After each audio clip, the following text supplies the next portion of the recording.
You only have one life, you only have one opportunity, and you want to make the best of it. So I've experienced my fair share of, deeply destabilizing and difficult moments, but just get up and move on. Hello and welcome to GlobeTraktion. My name is Telewa. Today on the show, we sit down with Kenya's ambassador to Ethiopia to discuss what has been happening in the East African region, besides the war that is happening in Sudan and the support and humanitarian aid that has been offered to the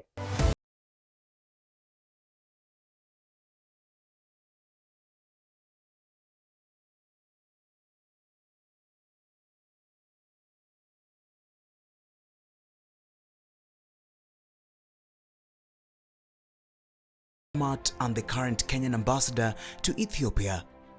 With her extensive experience and expertise in international relations, she has played a pivotal role in strengthening the bilateral ties between Kenya and Ethiopia.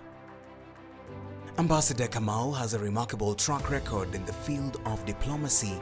Her educational background includes a degree in international relations, which has provided her with a solid foundation for her career. She has held various positions within the Kenyan Ministry of Foreign Affairs, showcasing her dedication and commitment to serving her country. Throughout her diplomatic career, Ambassador Kamau has demonstrated exceptional leadership skills and a deep understanding of global affairs. Her excellent communication and negotiation abilities have enabled her to navigate complex diplomatic challenges effectively. She has represented Kenya in numerous international forums and has been instrumental in promoting Kenya's interests on a global scale. As the Kenyan ambassador to Ethiopia, Ambassador Kamau plays a crucial role in maintaining strong bilateral relations between the two countries. She actively engages with Ethiopian government officials, fostering cooperation and collaboration in various areas of mutual interest, including trade, security, and regional integration. And for this reason, she makes it to GlobeTraktion show with Telewa.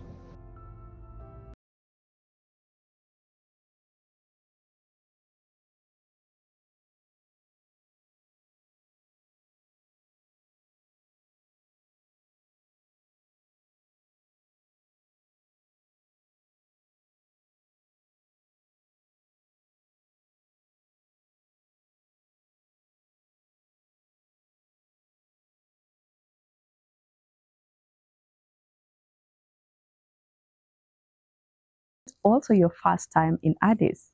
I came here in 2021 January, and what is important to remember is that it was during the COVID period. Time. So much of the city was very subdued. There wasn't much happening, not too many social events and activities. But it wasn't my first time in Addis. I'd been here previously, so but now I was coming to live and work here. So I was excited about the opportunity. It was a great time to be in Addis Ababa. It was just before they celebrated their new year, which is usually celebrated in January. So the city was, despite the COVID reality, was still, there was a bit of vibrancy, decoration going on, and people were enthusiastic. So it was a good welcome for me to start my tour at that time. You were so lucky. How did you find the Ethiopian cuisine and how did you adapt to it? The food is rich. I think that's the best way to say about Ethiopian food. It's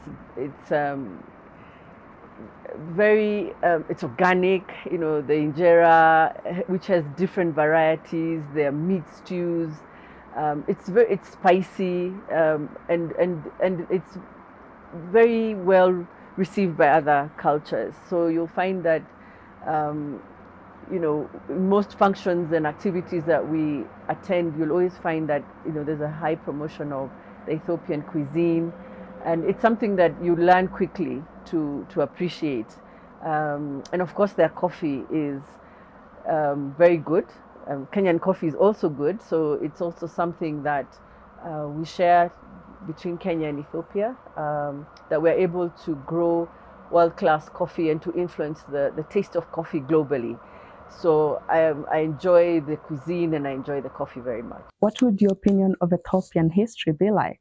I mean, besides what you, of course, studied in history. Well, the history of Ethiopia is something that we learn in our country, as you know, in our history. It has a very interesting and unique history of resistance to domination and colonialism.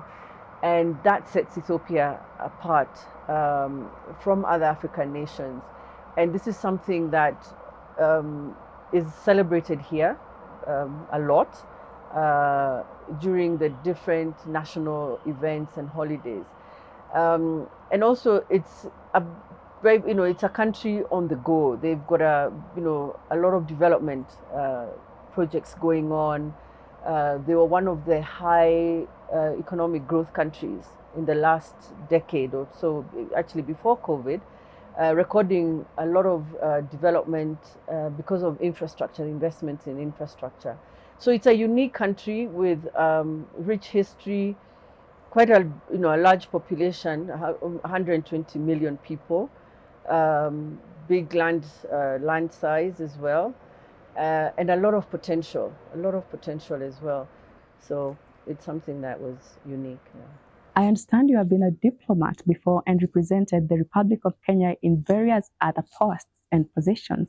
When and where did your diplomacy start from? And for how long have you been doing diplomacy work? I've been a diplomat for 10 years. I was appointed in 2012, and my first posting was in Washington, D.C. as a deputy head of mission. I served for 2 years in Washington, D.C., and then moved to South Africa in early 2015, where I served for close to 6 years, and then now 2 years here so far. So in all, 10 years in diplomatic service. It's been very, very rewarding, very challenging, but a very, very exciting career. A huge responsibility to articulate and advance and promote and secure my country's interest in in bilateral stations, which means a one-to-one with one country. But in Addis Ababa, we have unique accreditation. So I promote our interests with Ethiopia, but also in the African Union, where Kenya is a member state. Oh, and Ethiopia is the headquarters of African Union. And Ethiopia is the headquarters, yes. How do you secure your country's interests? Is there a particular guideline you follow, or perhaps, a set of rules? Take me through that, please. We secure our country's interests within our foreign policy framework, right? And we articulate what it is our country needs to secure for its own national interests, and we defend that. You have to be diplomatic, you have to be persuasive, you have to be able to negotiate and reach the best solution that is in the interest of your country and the rest of the stakeholders who are important. It's not about being aggressive, it's about being effective. It's about being able to use skills at your disposal to make it clear firmly, not aggressively. You're firm, but you want to achieve what it is you set out to do in your foreign policy, and to set out what and to achieve the targets that are set for you. What are the most recent bilateral relations between these two countries? Our bilateral relations are historical, and they go back quite a number of years. And we have different areas of cooperation, from security, from trade, energy, labor, and even civil relations with our airlines, for example, civil aviation, agriculture, education, health. So it's a whole range of issues that are important for our relationship, and these are marked by agreements, right, where we articulate what it is to collectively we want to achieve and how we're going to achieve that. Now, when you talk about recent, I can only tell you of recent developments, for example, in the last few years, where this relationship has become stronger in certain areas. So, for example, on trade, as you're aware, you've probably seen, because you've been in Addis Ababa for a few days, Safaricom is a big entrant in this market, and that's significant for Kenya because that's investment diplomacy at work. That a Kenyan product, technology, fintech, in financial services, telephone services, is able to come here, penetrate the market, get licenses, and roll out its products, and that's significant. And because of that, our foreign direct investment from Kenya into Ethiopia has grown. In fact, right now we are the leading FDI from our region into Ethiopia at the tune of 440 million USD. And so that's a recent development, as you've said. Other recent developments, for example, Ethiopia would like to invest in geothermal and use that as a source of renewable energy. They've turned to Kenya to help in the exploration of geothermal. So a state-owned enterprise in Kenya, Kenyan, is helping with the exploration to extract this important resource. So those are two areas I can highlight that have really advanced on the area of trade and energy. And there are many more examples that we can use to just show that our relationship is gaining strength. With the lovely weather, perhaps we may have to move inside a little bit more so that we can continue with this conversation. Thank you so much for the lovely coffee. It must be Kenyan coffee that made the lovely weather make us come and enjoy the lovely fire. Oh, welcome. Thank you so much once again for your hospitality. You're welcome. You're welcome. Being a Kenyan myself, I'm aware that we have quite a significant number of Kenyan nationals, either professionals or students, living here in Ethiopia. What services do you provide to them? Our diaspora who are based here in Ethiopia, quite a number. We've got different categories. We've got professionals, we've got who work for multilateral organizations like the AU, the UN. We've got those who work for private companies. With Safaricom entering this market, we also, have more Kenyans now coming in, serving at technical levels, professional categories. Then we have the traders, we have the teachers who provide teaching services in the private schools. We've got a few in the health sector. So they're quite dynamic, quite diverse, and our primary responsibility is to provide services to them. And those services primarily will be consular services, support and advise if they encounter any challenges while they're here. And the way we interact with our diaspora is directly and also through the associations. Associations are very important because they provide support and solidarity within the community of diaspora. So we find, for example, the teachers have an association where they come together, they discuss their issues, their challenges, their opportunities, and we encourage these kind of groupings because it's easier then for us to engage with the association leaders when there are challenges and also when we want to do some outreach work. As Kenya's representative to Ethiopia, what are your primary objectives?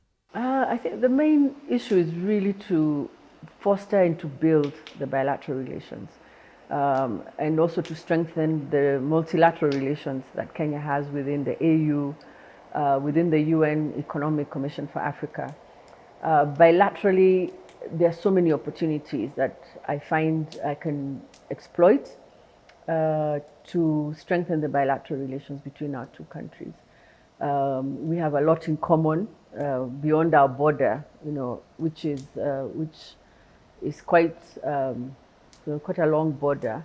So therefore, we have a lot of shared areas and common areas of interest and support that we can work mutually towards. So my role really is to strengthen those relationships, to be a critical bridge that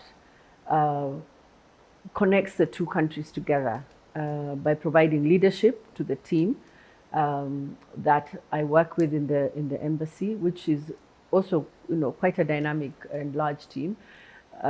This embassy is one of our largest in the continent, in Africa, in fact, and one of the most strategic in terms of importance.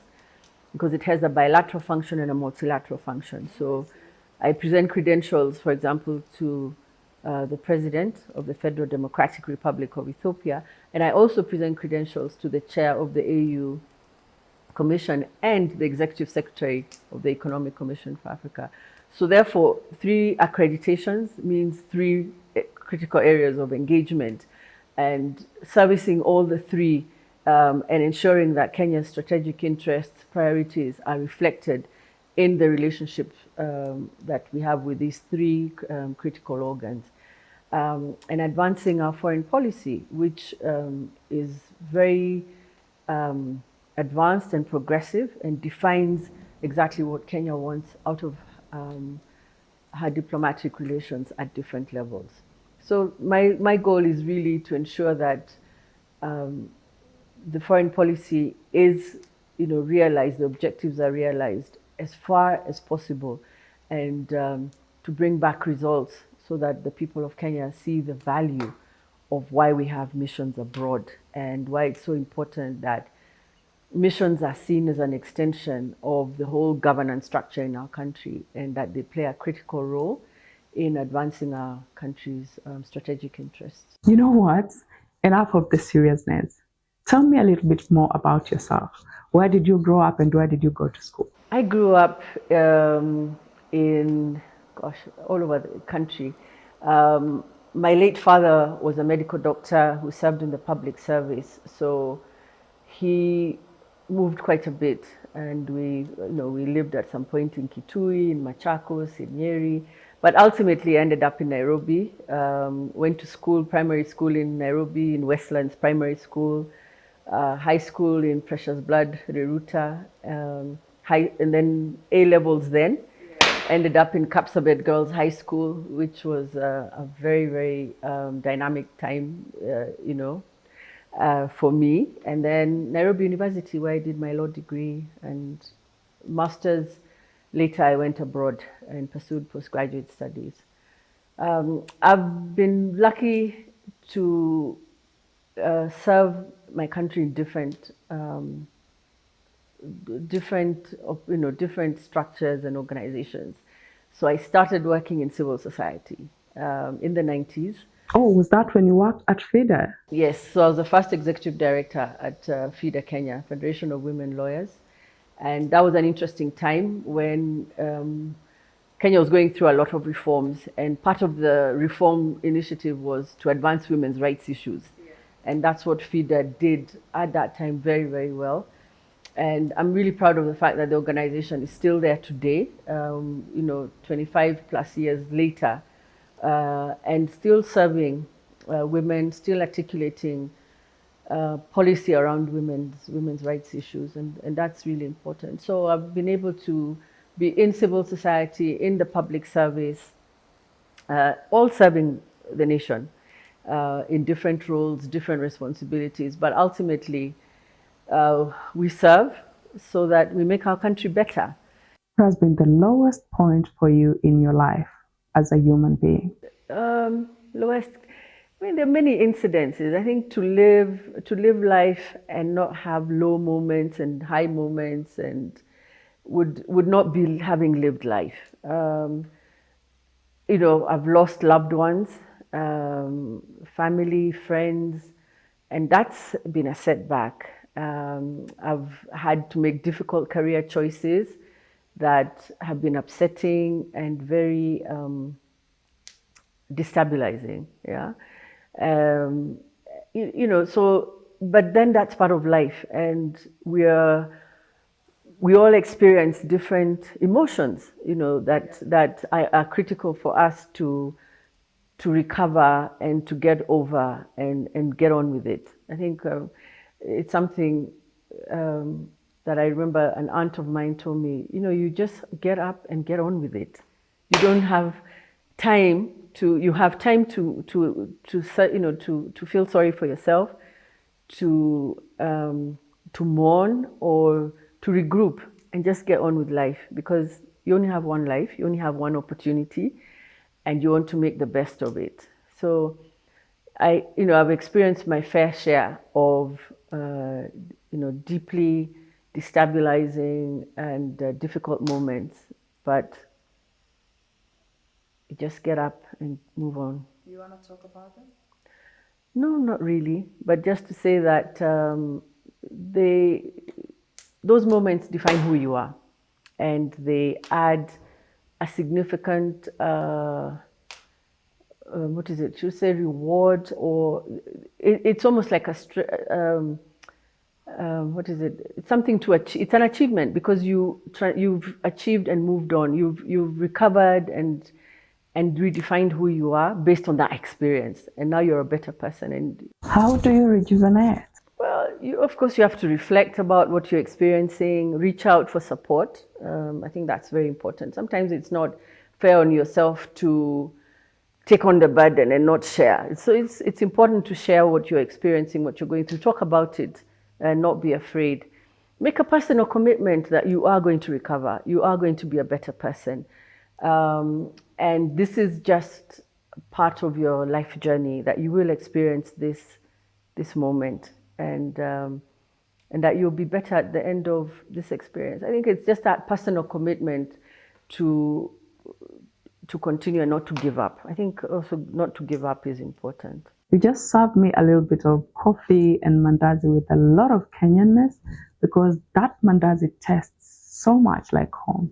How do you ensure that you can still promote Kenyan products even while abroad? It's actually very simple, especially in the Africa region. I find it's so easy to bring our products also move, which is good. So in the market, we have,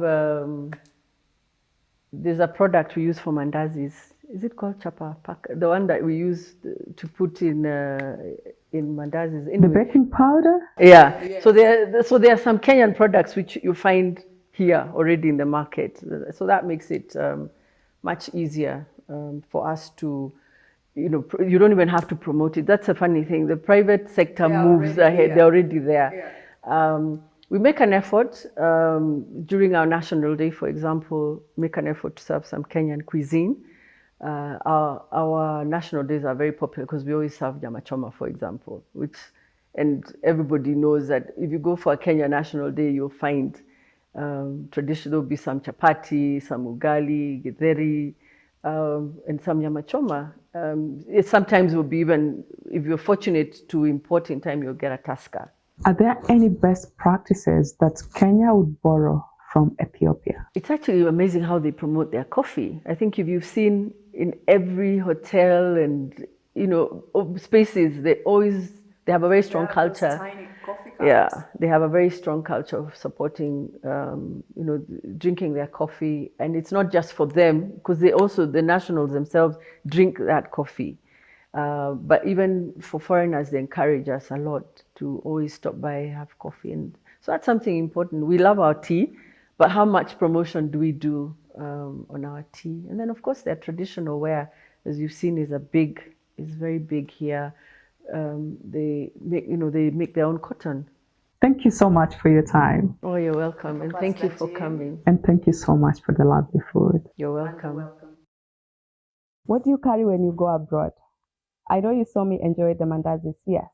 I always make sure in my bag I have some Kenyanness with me wherever I go. And I hope you enjoyed today's story. Many thanks for watching the show today. And make sure you join us again every Saturday at 8:30 p.m. Kenyan time only on KTN News. If you have a story you'd like to share with us, don't hesitate. Write to us through GlobeTraktion at standardmedia.co.ke or DM us on our social media platforms at GlobeTraktion or at KTN News KE. You can also tap that follow button to me on my social media platforms at Pasil Telewa on Facebook, Instagram, Twitter, YouTube, and for more of behind the scenes. But until then, I hope to catch up with you again.